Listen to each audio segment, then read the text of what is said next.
If you are thinking about getting a mini pig, or if you already have one and are wondering whether the expenses are normal, this video is going to lay out every number honestly. Some of these will be expected, some will be higher than expected.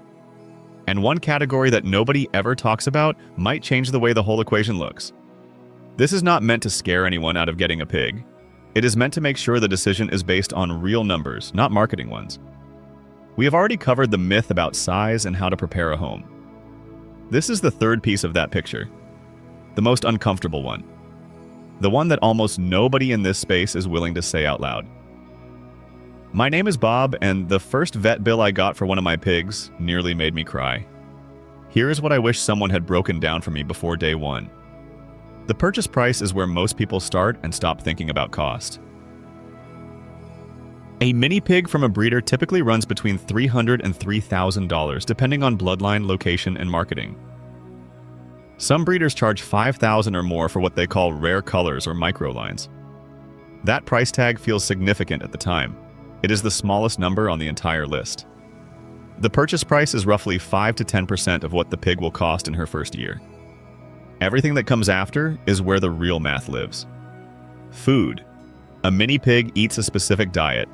Not dog food, not table scraps, not whatever is cheapest at the store. A proper pig diet consists of a commercial mini pig pellet as the base, supplemented with fresh vegetables and limited fruit.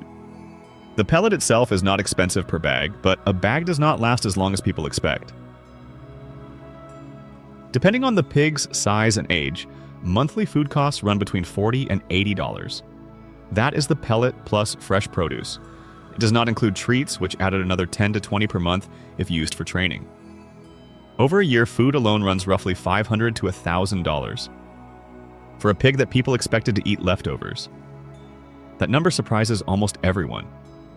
Veterinary care is where the budget takes its biggest hit, and it is also where the least information is available before buying. A standard vet does not treat pigs. Most small animal practices are set up for dogs and cats. Pigs require a vet who specializes in or has experience with swine, and those vets are not everywhere, and finding one might mean driving an hour or more each way. In some rural areas, the closest pig-experienced vet is 2 hours away, which means a routine checkup becomes a half-day commitment before the exam even starts. The visit itself costs more than a typical dog or cat checkup. An initial exam for a new pig runs between $100 and $300 depending on the practice. Annual checkups cost roughly the same. Vaccinations add $50 to $100. And then there are the things that are not routine. Hoof trimming needs to happen every few months and costs between $50 and $150 per session. If the hooves get neglected, the pig's gait changes, which leads to joint problems, which leads to a much larger vet bill down the road. Tusk trimming for pigs that develop tusks runs about the same. Spaying or neutering, which is strongly recommended and in some areas required, costs between $300 and $800. That procedure needs to happen early, and it needs to be done by someone who has done it before on pigs specifically, because pig anatomy under anesthesia is not the same as dog anatomy. A pig that stays healthy and has no emergencies will still generate roughly $1,000 to $2,000 in vet costs per year. A pig with an emergency can double or triple that in a single visit. Here's the part that catches most owners off guard. The emergency fund. Pigs are remarkably healthy animals overall, but when something goes wrong, it tends to go wrong in ways that are expensive. An intestinal blockage from eating something she should not have. A leg injury from jumping off furniture that was too high.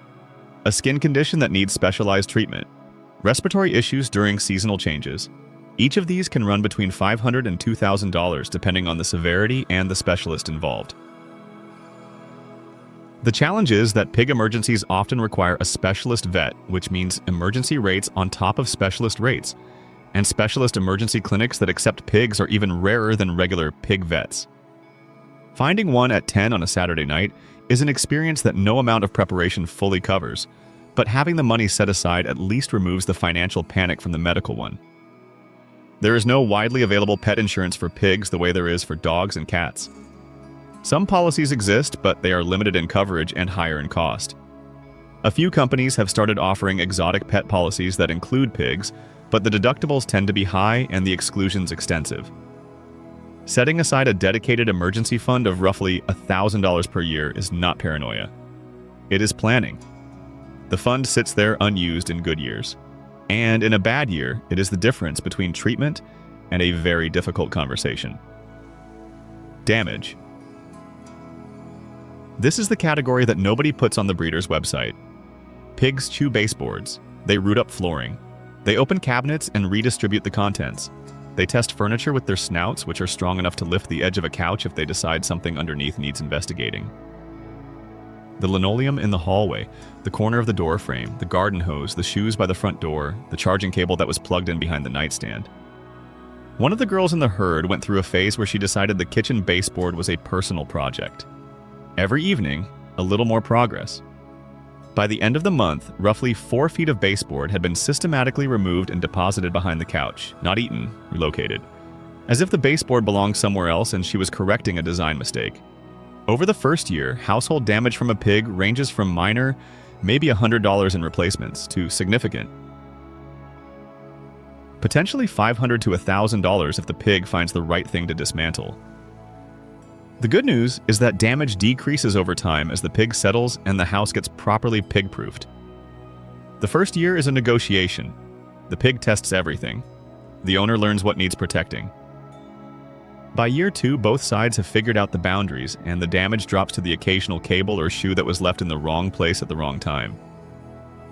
Supplies and maintenance: bedding, blankets, water bowls, feeding mats, gates, latches, rugs for slippery floors, replacement items for things that get chewed. None of these individually is expensive. Together, they add roughly $200 to $400 per year. This is the category that accumulates quietly. No single purchase feels significant, but at the end of the year, the total is always higher than expected. Now the number nobody talks about. Time. Not as a metaphor, as a cost. A pig requires daily interaction. Daily routine, daily attention. The feeding schedule is rigid. The bonding time cannot be skipped.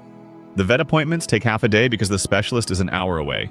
The pig proofing is ongoing. The cleanup after a root fest in the living room takes 20 minutes. The floor time sitting at pig level for connection takes another 20.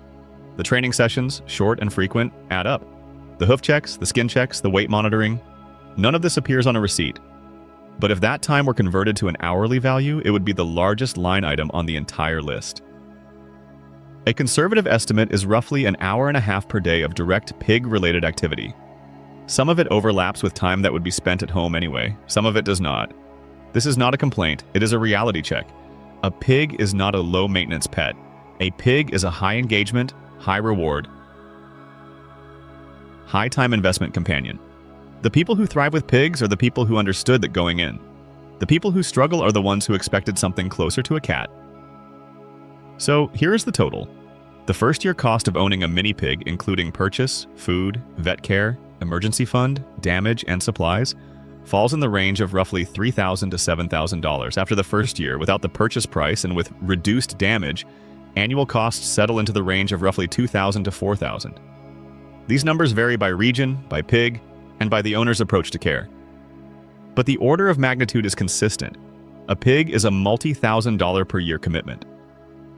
The thing is, here is what needs to be said alongside those numbers. The question was never whether it is expensive. It is. The question is whether it is worth it. And that answer depends entirely on what someone is looking for. A pig that patrols the house at night to make sure everyone is safe. A pig that knows the sound of a specific car pulling into the driveway and runs to the door before the engine is off. A pig that lies beside someone on the floor and extends one leg to maintain contact during her most vulnerable moments. That is what the money buys. Not a pet. A relationship. And people who understand that equation, even after seeing the real numbers, tend to answer the same way. They say, it is expensive, and then they say, she is worth it. Next video is the lighter side. Pig versus dog, a direct comparison of intelligence. Memory tests, problem solving, learning speed, stubbornness. The results were genuinely surprising, and they did not go the way most pig owners expect. That one is going to be fun. One is going to